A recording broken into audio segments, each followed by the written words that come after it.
말씀은 아가서 2장입니다. 아가서 2장 8절에서 14절.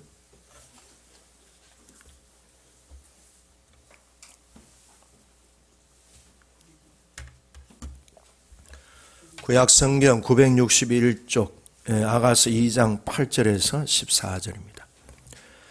함께 오늘 주신 말씀을 읽도록 하겠습니다. 아가서 2장 8절에서 14절 한 목소리로 같이 했습니다.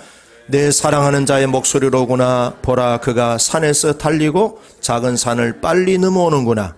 내 사랑하는 자는 노루와도 같고 어린 사슴과도 같아서 우리 벽 뒤에 서서 창으로 들여다보며 창살 틈으로 엿보는구나. 나의 사랑하는 자가 내게 말하여 이르기를, 나의 사랑 내 어여쁜 자야, 일어나서 함께 가자. 겨울도 지나고 비도 그쳤고 지면에는 꽃이 피고 새가 노래할 때가 이르렀는데 비둘기의 소리가 우리 땅에 들리는구나. 무화과나무에는 푸른 열매가 익었고 포도나무는 꽃을 피워 향기를 토하는구나. 나의 사랑 나의 어여쁜 자야, 일어나서 함께 가자. 바위 틈 낭떠러지 은밀한 곳에 있는 나의 비둘기야, 내가 내 얼굴을 보게 하라. 내 소리를 듣게 하라. 내 소리는 부드럽고 내 얼굴은 아름답구나. 아멘. 대한민국 국민 모두가 코로나와 싸운 작은 영웅들입니다. 그렇게 어떤 분이 얘기했습니다. 대구 경북대 병원에서 35년 동안 간호사로 일했던 간호사 김미래 씨의 얘기입니다. 지난 4월 10일 날에는 대구에 확진자가 한 명도 없었다고 보도가 됐습니다. 확진자가 이렇게 급격히 줄어든 것은 단연 의료진들입니다. 의료진들과 의료 봉사자들이, 이분들이 정말 온몸을 다하여 환자들을 돌봐주었습니다. 그리고 국민들의 품위 있는 대처 행동이 있었기 때문에 코로나 바이러스가 잘 이렇게 잠재워지게 됐다는 것입니다. 이 김미래 씨는 금년에 60세인데요. 병원에서 35년 동안 간호사로 근무를 했습니다. 그래서 병원에서 35년 동안 간호사를 근무한 이분의 공로를 인정해서 1년 안식년 휴가를 주었습니다. 그래서 작년 7월 달부터 금년 7월 달까지 안식년을 보내고 있었습니다. 2월 초에, 금년 초에는 미국에 여행을 계획하고 항공권을 또 예약하기도 했었습니다. 그런데 신천지 교인들의 확진자가 순식간에 늘어나면서 대구 지역의 병원이 전쟁터가 됐습니다. 간호사들이 서로 주고받는 그 단톡방에 간호사들이 살려주세요. 간호사들이 너무나 부족합니다. 봉사 인력이 급히 필요합니다. 그런 문자를 받고 이분은 모든 자기 여행 일정 계획을 취소하고 봉사자로 지원했습니다. 지원하려고 하는데 집에 있는 큰딸이 이렇게 엄마를 만류했습니다. 엄마, 35년 동안 일했는데 안식년이니까 이제 가지 말고 쉬어. 둘째 딸은 이런 얘기했습니다. 집에서 맨날 아프다면서 제발 나이 좀 생각하면서 쉬어라고. 또 아들은 이렇게 했습니다. 다른 엄마가 병원에 봉사하는 것은 존경스러운데 우리 엄마는 가는 거 싫어. 그랬습니다. 그랬더니 이 미래 씨가 이렇게 얘기했습니다. 괜찮아. 엄마는 베테랑 간호사잖아. 가서 나는 충분히 잘할 수 있어. 아직도 건강하고 내가 쓸모 있잖아.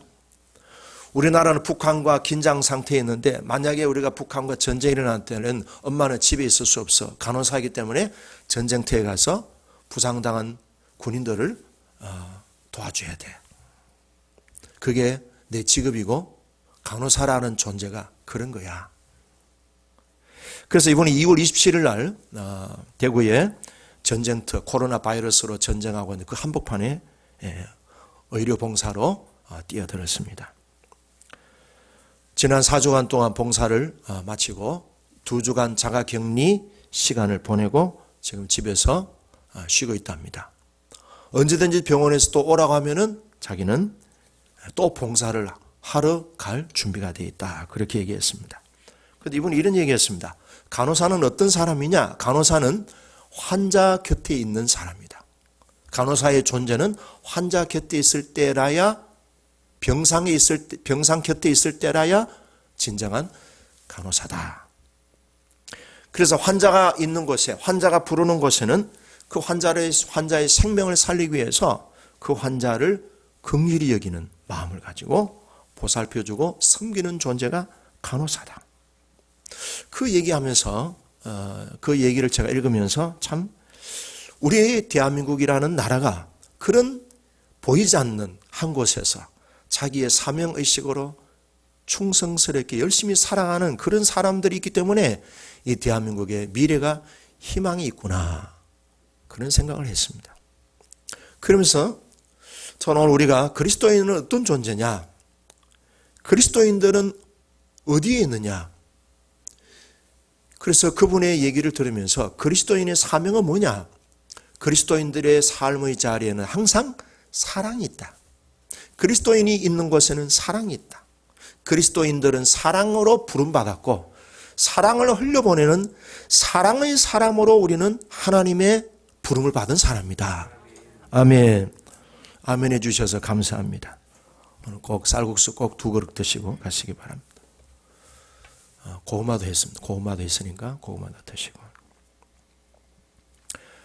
그리스도인은 하나님의 사랑, 예수님의 사랑으로 살아가는 사명자입니다. 그래서 지옥 가는 영혼을 사랑으로 섬기고 전도해서 그 영혼들을 천국 백성으로 구원받게 하고 하나님의 풍성한 생명을 누리도록 하게 해주는 사랑의 전달자가, 사랑을 전달하는 사명자가 우리 그리스도인이다 하는 것입니다. 어거스틴은 이런 얘기했습니다. 인간은 그가 알고 있는 것으로 평가되는 것이 아니라 그가 사랑하는 것에 의해 평가되는 존재다, 그런 얘기했습니다. 한 사람의 인간됨은 얼마나 많이 소유를 가지고 있느냐, 명예가 어떠냐, 사회적인 지위가 어떠냐, 그 사람이 얼마나 배웠느냐, 이게 아니라는 겁니다. 사랑이 있다는 거예요. 그가 무엇을, 그리고 누구를 얼마나 사랑하느냐가 우리 그리스도인들에게 중요하다는 것입니다. 자, 그런 의미에서 우리는 그리스도인으로서 부름받은 사명을 잘 실천하고 계십니까? 질문을 하고 있었습니다. 아무리 내 마음에 안 들고 속상하는 일이 있어도 내 심장에 예수님의 십자가를 품고 그 사람을 끝까지 사랑하면서 살아가고 있느냐? 주님은 우리에게 질문하고 계신다는 거예요. 그것이 주님이 우리를 평가하는 기준입니다. 주님은 계속해서 우리들에게 질문하십니다. 내가 너에게 사랑을 베풀어 준 것처럼 너도 사랑을 베풀고 있느냐? 주님이 질문하십니다. 그렇다면 진정한 인생의 승리자는 누굽니까? 사랑의 승리자가 진정한 인생의 승리자요, 신앙의 승리자라 할 수 있습니다. 우리 모두가 사랑의 승리자가 되기를 주의 이름으로 축복합니다. 옆 사랑 인사하겠습니다. 당신은 사랑의 승리자이십니다. 아멘. 자, 우리는 아가서를 계속 지금 살펴보고 있는데요. 아가서를 통하여 우리는 사랑에 대한 내용들을 굉장히 많이 배우고 있습니다. 자, 이 아가서에는 솔로몬 왕과 술람미 여인의 아름다운 그런 연인 간의 사랑, 부부 간의 사랑을 보여줍니다. 근데 실제로는 주님과 나의 사랑의 내용, 러브 스토리를 다루고 있습니다. 우리가 1장에서 살펴본 내용은 뭔가 하면요, 술람이라는 여자는 아주 산골에서 사는 평범한 농부였습니다.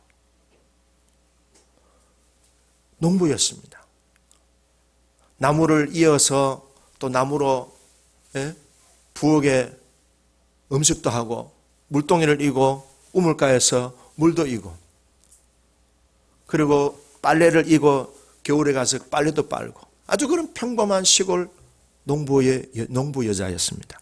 근데 솔로몬이 이 여자를 왕궁으로 초청했고 이 여자를 왕궁에서 솔로몬의 그런 아내로 살게 했습니다. 시골 처녀였던 이 술람미가 왕궁에 와 보니까 이거는 도저히 자기가 한 번도 보지 못했던 그런 너무너무 호화스럽고 영광스러운 그런 왕궁의 모습을 보고 정말 기가 막힌 거죠. 그리고 왕이라고 하는 이 솔로몬이라는 왕이라고 하는 이 사람하고 이렇게 살다 보니 너무너무 막 행복하기 그지가 없는 겁니다. 시골에 나무 떼는 냄새가 나던 이 여자에게 향수가 풍겨지고 어리어리하는 잔치상을 받고 그리고 왕의 옆에서 사랑받는 여성으로서 아내로서의 그런 신부의 모습을 보니 너무너무 행복한 겁니다. 자, 왕궁의 화려함과 왕의 어떤 영광스러움에 너무 놀랬던 이분이 점점 시간이 지나가면서 누구에게로 집중됩니까? 신랑에게로 집중되는 겁니다. 신랑의 인격이 어떤가? 신랑의 성품이 어떤가? 신랑은 어떤 마음을 가지고 있는가? 신랑은 뭘 좋아하는가? 그러면서 신랑의 그 마음과 계속적인 교통과 교제가 진행됩니다. 여러분, 우리의 신앙생활도 처음에는 교회 와서 이 교회 환경에 대해서 만족을 느낄 때가 있습니다. 교회 사람들과 지내는 그런 사랑의 교제를 통해서 만족을 누릴 수 있습니다. 그래서 참 어떤 때는 내 주위에 나를 위해서 사랑해주고 또 나와 함께 대화를 나누는 성도의 교제, 예배드리는 이 즐거움이 있습니다. 재미가 있습니다. 그런데 그런 재미에서 점점 누구에게로 집중하게 됩니까? 예수 그리스도 그분에게 대한 관심과 사랑으로 집중되게 됩니다. 저와 여러분들이 지금 그런 과정을 지금 거치고 있습니다.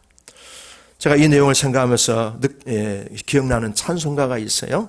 288장 우리 같이 읽어볼까요? 찬양해 볼까요? 288장 3절입니다. 같이 우리 한번 불러보겠습니다.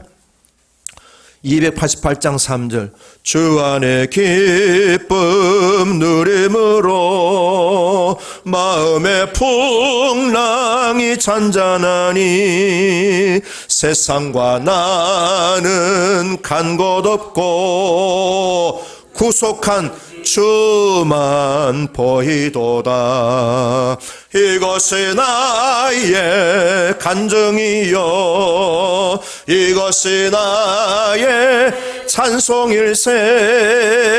나 사는 동안 끊임없이 구주를 찬송하리로다. 아멘.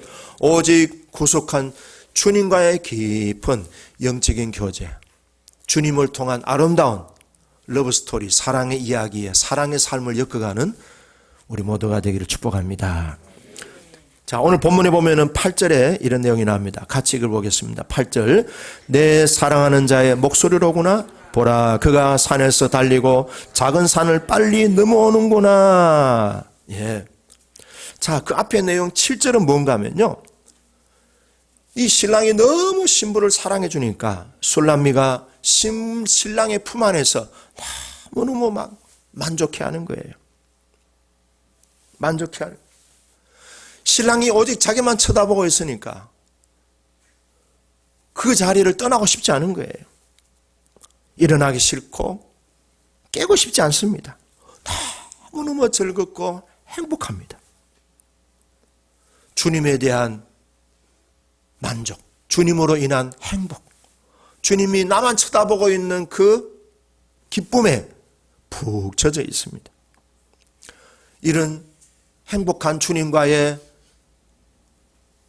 즐거움과 충만한 어떤 그런 은혜, 이런 시간들이 우리에게도 필요합니다.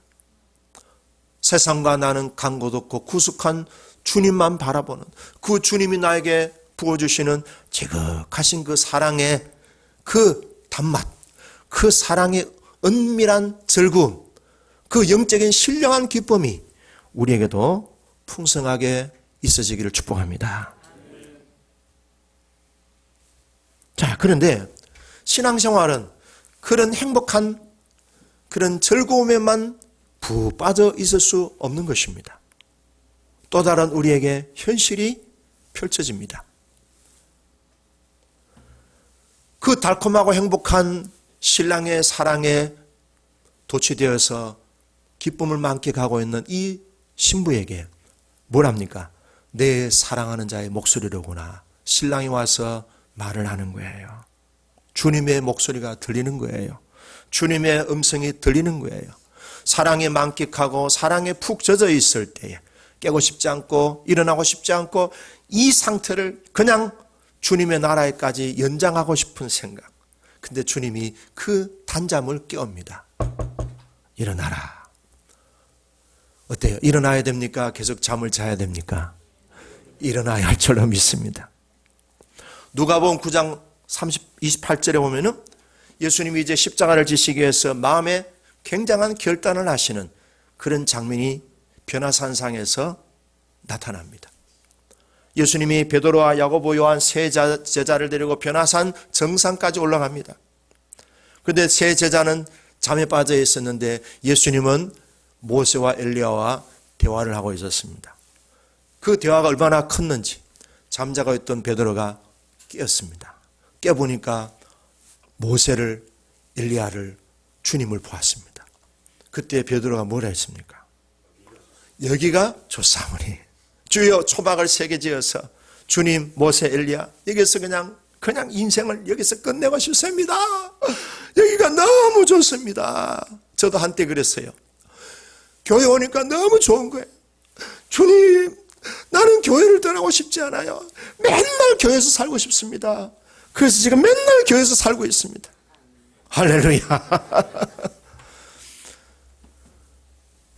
모세와 엘리야와 주님이 대화를 나눈 대화의 주제가 뭐였어요? 예수님의 십자가에 대한 대화였습니다.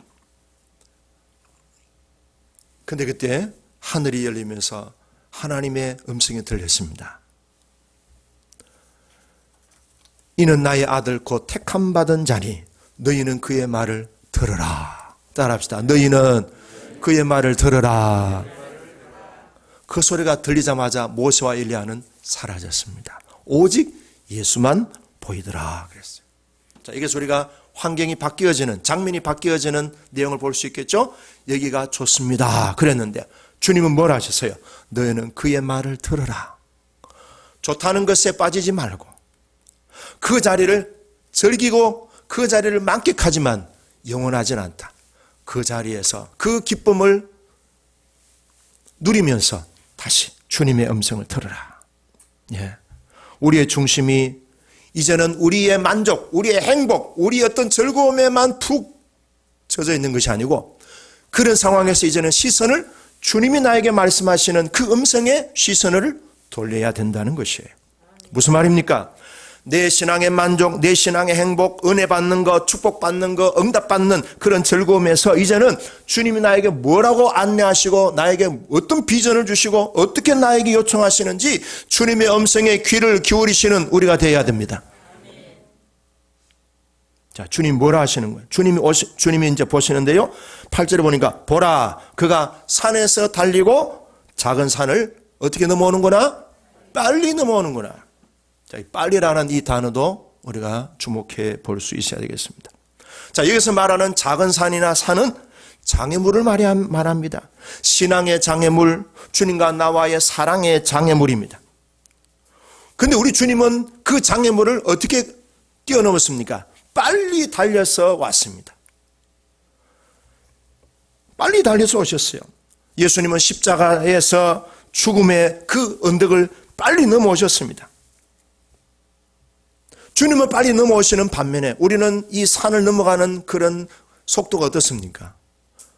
어때요? 어떤 사람은 수년이 걸리고 어떤 사람은 20년, 30년 걸려도 아직도 그 산을 못 넘어오는 사람들이 많습니다. 많습니다. 우리 주님은 그 장애물을 잘 넘어오셔서 이제는 부활을 이루셨습니다. 우리도 우리 자신들의 장애물을 잘 뛰어넘으셔서 승리의 부활, 영광스러운 승리의 자리에 있기를 축복합니다. 자, 9절 보겠습니다. 읽겠습니다. 내 사랑하는 자는 노루와도 같고 어린 사슴과도 같아서 우리 벽 뒤에 서서 창으로 들여다보며 창살 틈으로 엿보는구나. 자, 주님은 어떻게 넘어오셨는가 하면 노루와 어린 사슴처럼 잘 빨리 그 산을 넘어오셨어요. 그리고 주님은 그 넘어오신 그 결과로 부활의 승리를 우리들에게 보여주셨습니다. 주님에게는 어떤 능력이 있느냐? 부활의 능력이 있습니다.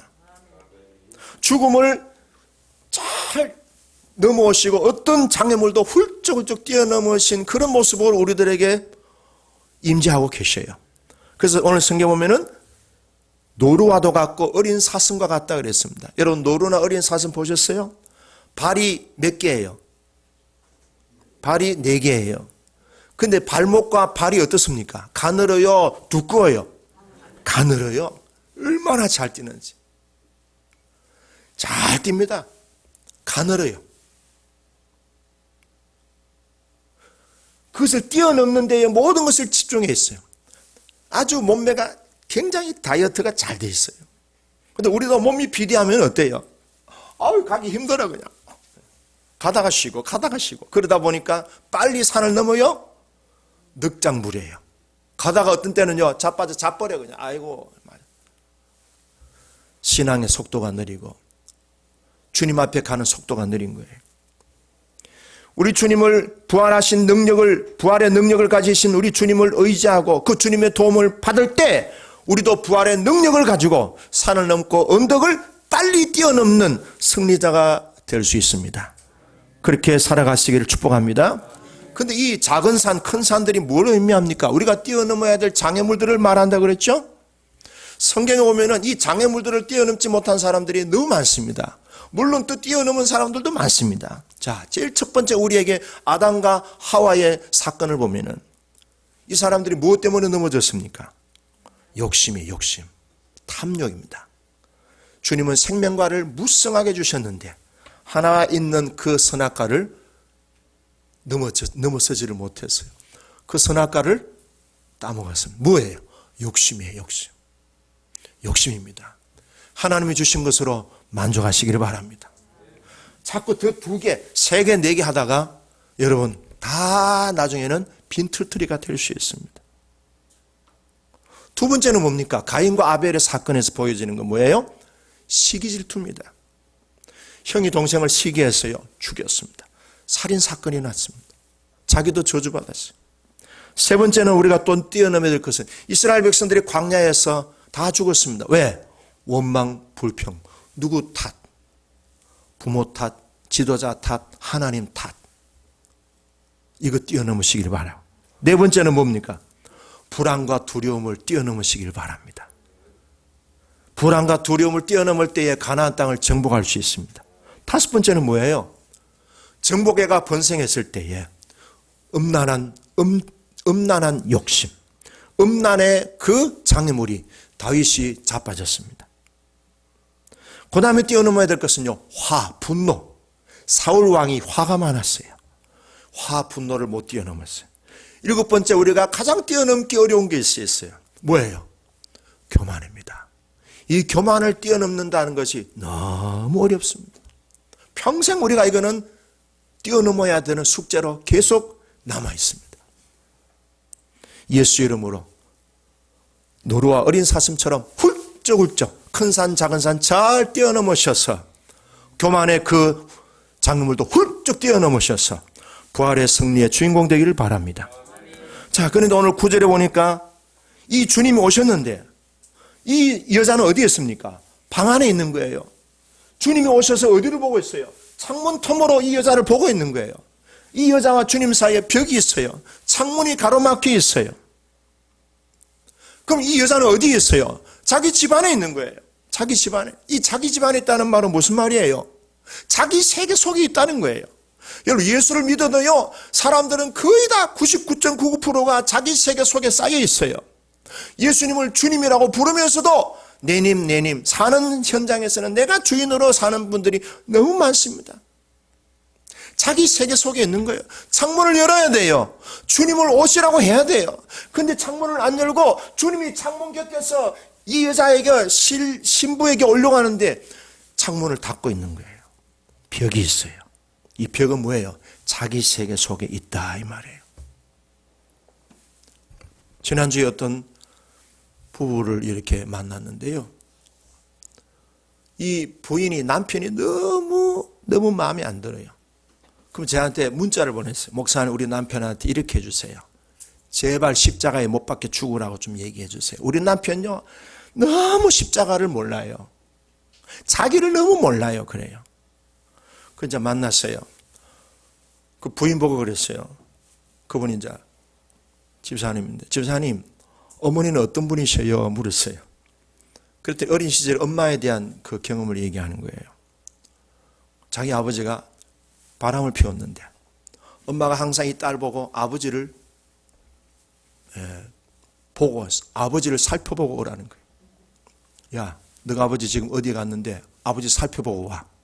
그럼 이 딸이 엄마 심부름 받아가지고 아빠를 살핍니다. 아빠 옆에 어떤 여자가 있냐? 살펴봅니다.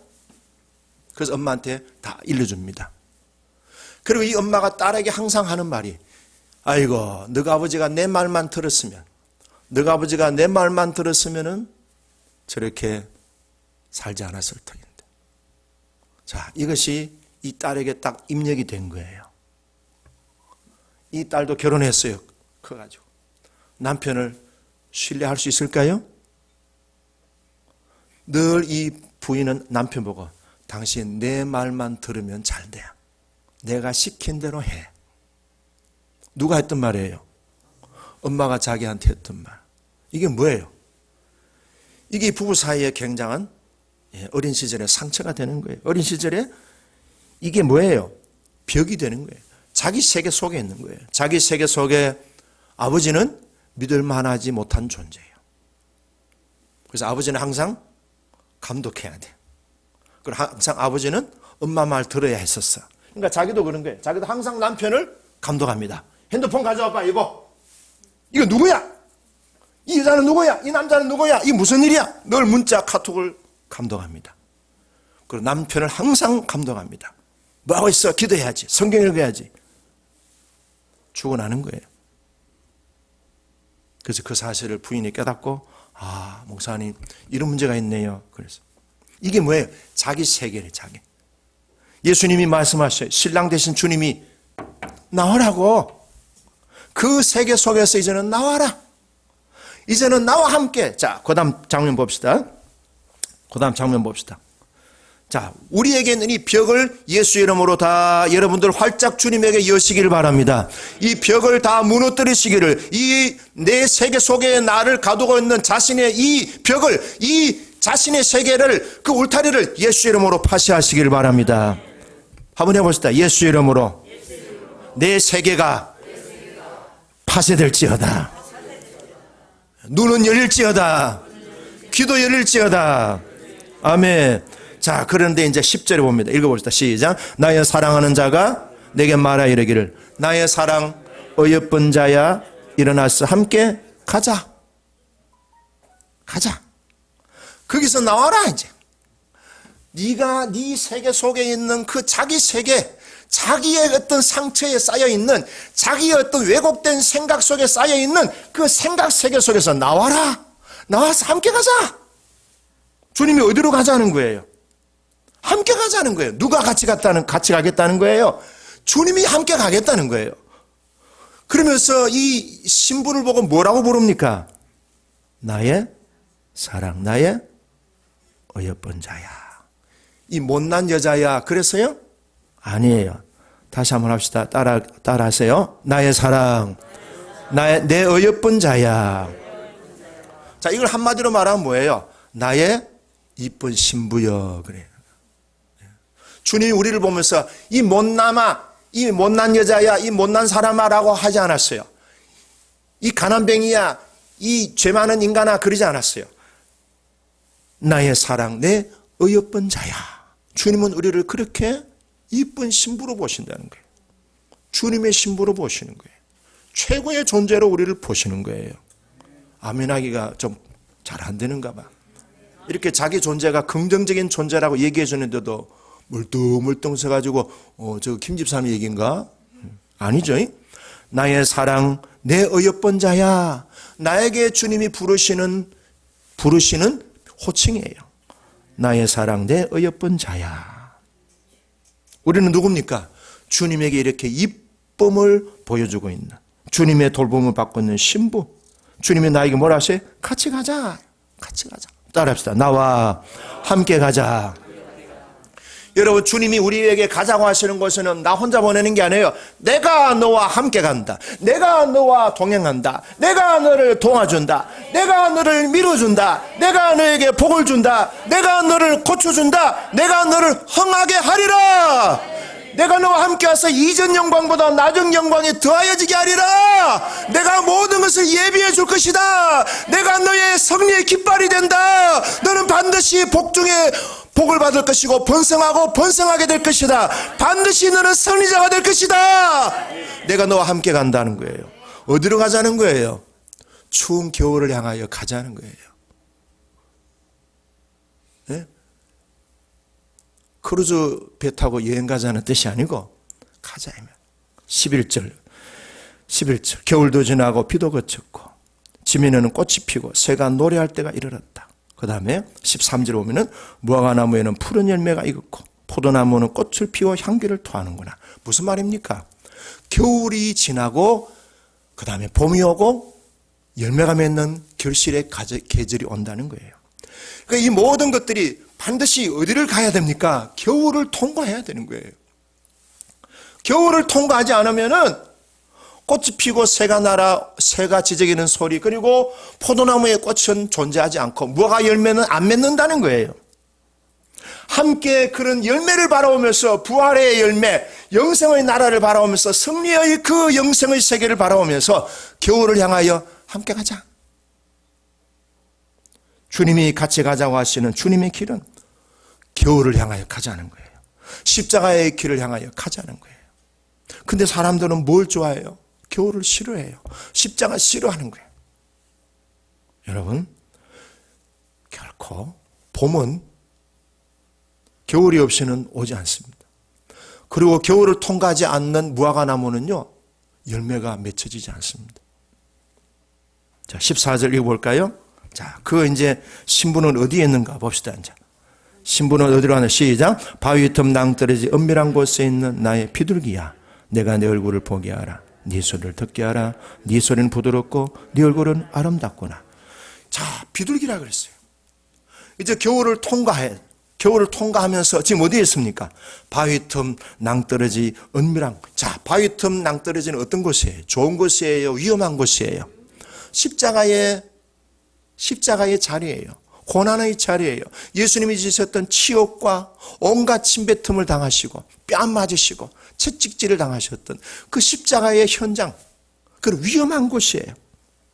사람들이 없어요. 그래서 거기는 누가 있습니까? 외로워요. 내 혼자 있어요. 십자가를 지고 갈 때는요, 아무도 없어요. 나 혼자서 있어요. 예수님도 십자가에서 혼자, 베드로가 옆에 있는 것도 아니고 마리아가 옆에 있는 게 아니에요. 예수님은 십자가에 홀로 바위 틈 낭떠러지 은밀한 곳에서 십자가를 통한 부활의 꽃을 피우고 계셨어요. 신랑은 신부에게 십자가에 못 박힌 예수님의 죽으심을 알기를 원해서 같이 가자 그러신 거예요. 왜 바위 틈 낭떠러지로 가자고 했을까요? 사랑받는 기쁨, 행복의 자매만 빠지면 안 된다는 거예요. 이제는 그 사랑의 십자가를 만나보라는 겁니다. 반드시 사랑에는요, 십자가의 고통이 있습니다. 십자가의 고통이 있습니다. 관계에는 반드시 갈등이 있고 충돌이 옵니다. 그런데 그걸 잘 극복해야 봄이 오고 결실하는 풍성한 여름을 맞이할 수 있습니다. 어떤 것에 누구와도 마찬가지입니다. 여러분들이 처음에 저를 볼 때 인자하고 온유하게 생겼죠. 근데 목사님하고 자꾸 보니까 목사님 꼬라지가 보이는 거예요. 인간이 별 수 없구나. 어떤 분이 저하고 이제 통화를 했는데 그분이요, 목사님 너무 목소리가 너무 목사님 멋지대. 그래서 한번 만났어요. 목사님 너무 목소리도 좋고 너무 은혜가 돼서 만나고 싶대. 근데 그분 저 얼굴을 모르거든요. 그 얼굴을 딱 보더니 반대네요 그러더라고요. 반대네요. 목소리하고 얼굴이 정반대네요 그러더라고. 그 제가 하나님은 공평하지 않습니까? 이 좋은 목소리에 얼굴도 뭐 장동건이 생긴 것처럼 생겼으면 큰일 나겠죠. 낭떠러지 그곳에는요, 은밀합니다. 주님과 1대1의 관계입니다. 여러분, 십자가를 지고 낭떠러지 은밀한 곳에 있을 때는요, 외로움을 받아들이셔야 돼요. 외로워요. 십자가를 지는 은밀한 외로움 속에서 무엇이 핍니까? 포도나무에 꽃이 핍니다. 무화과나무에 잎이 피고 열매가 푸른 열매를 맺습니다. 예수님의 온전한 신부, 오늘 이 술라면은 자꾸만 바뀌고 있습니다.